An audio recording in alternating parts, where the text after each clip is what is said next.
রুশটাইনের online cooking শোর পক্ষ থেকে আমি সবাইকে অনেক অনেক শুভেচ্ছা জানাচ্ছি। আজকে আমি আপনাদের দেখাবো টক দই দিয়ে ঝাল ফলের সালাদ।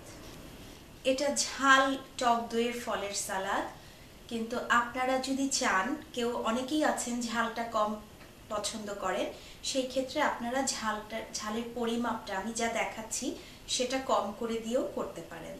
আমি এখন এই রোস্টেড ধনিয়াটা, দুটো শুকনা মরিচ তেলে ভাজা, কাঁচা মরিচ কুচি আর এই চিনিটা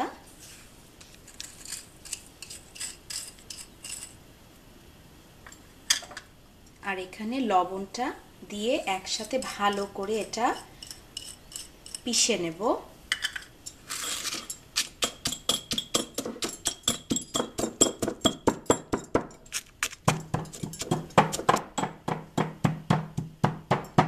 আপনারা এখানে দেখতে পাচ্ছেন আমার জিনিসটা হয়ে গেছে, প্রতিটা ধনিয়াই ভালো করে মিশে গেছে।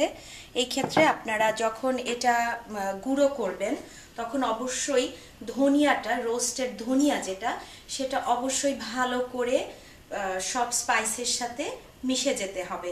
এর না হলে সালাডটা খাওয়ার সময় ধনিয়াটা যদি আস্ত থাকে তখন স্বাদটা তেমন ভালো আসবে না, একটু স্ট্রং ধনিয়ার স্বাদ চলে আসবে। আমি এখন এই জিনিসটা দইয়ের মধ্যে ভালো করে মিলিয়ে দেব।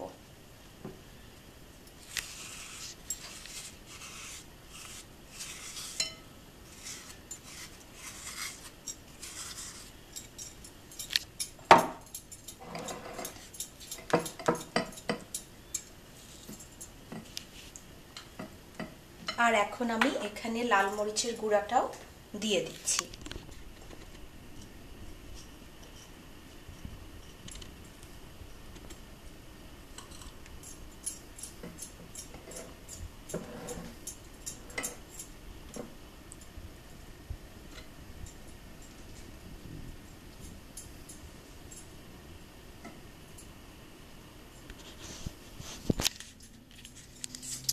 আমার টক দইয়ে স্পাইসগুলো ভালো করে মেলানো হয়ে গেছে। আমি এখন কমলার যে খোসাটা সেটা টক দইয়ে কুচি কুচি করে দিয়ে দিচ্ছি।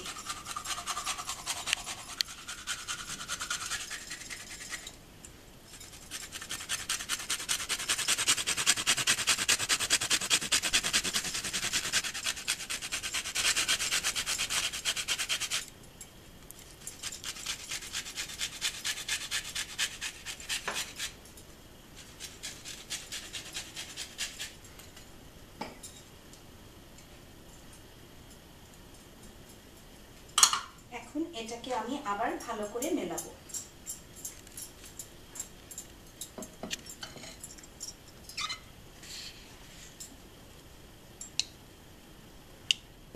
এখন আমি এক এক করে এখানে পেঁয়াজ কুচিটা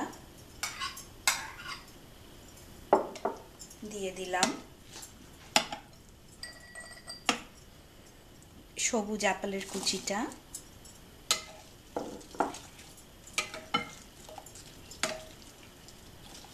কমলার কুচি,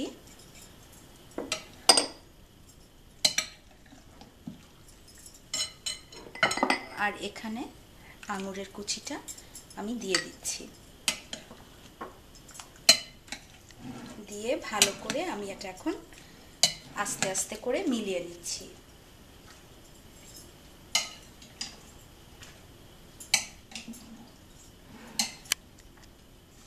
আমার টক দইয়ের সালাদ তৈরি করা হয়ে গেল।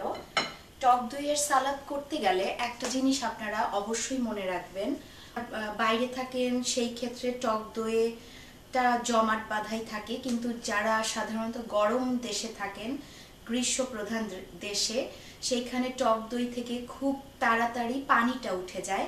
তো আপনারা চেষ্টা করবেন টক দইয়ের পানিটা ফেলে দিয়ে তারপরে এই সালাদটা করার, কেননা এই সালাদে আমি কমলা দিয়েছি, আঙ্গুর দিয়েছি, পেঁয়াজ আছে, তো এগুলো থেকে আবার পানি উঠে, এই ফলগুলোতে পানি থাকে, তো সেই ক্ষেত্রে টক দইয়ের সালাদটা বেশ পাতলা হয়ে যাবে। তো তো আপনারা চেষ্টা করবেন যে এক্সট্রা পানিটা টক দইয়ে থাকবে সেটা ফেলে দিয়ে তারপরে টক দই দিয়ে এই সালাডটা করার। আর আশা করি আপনাদের এই সালাডটা ভালো লাগবে। আর ভালো লাগলো কি লাগলো না আমাদেরকে অবশ্যই জানাবেন facebook.com/ruptusdiner। আপনাদের সবাইকে অসংখ্য শুভেচ্ছা জানিয়ে আজকের মতো আমি বিদায় নিচ্ছি।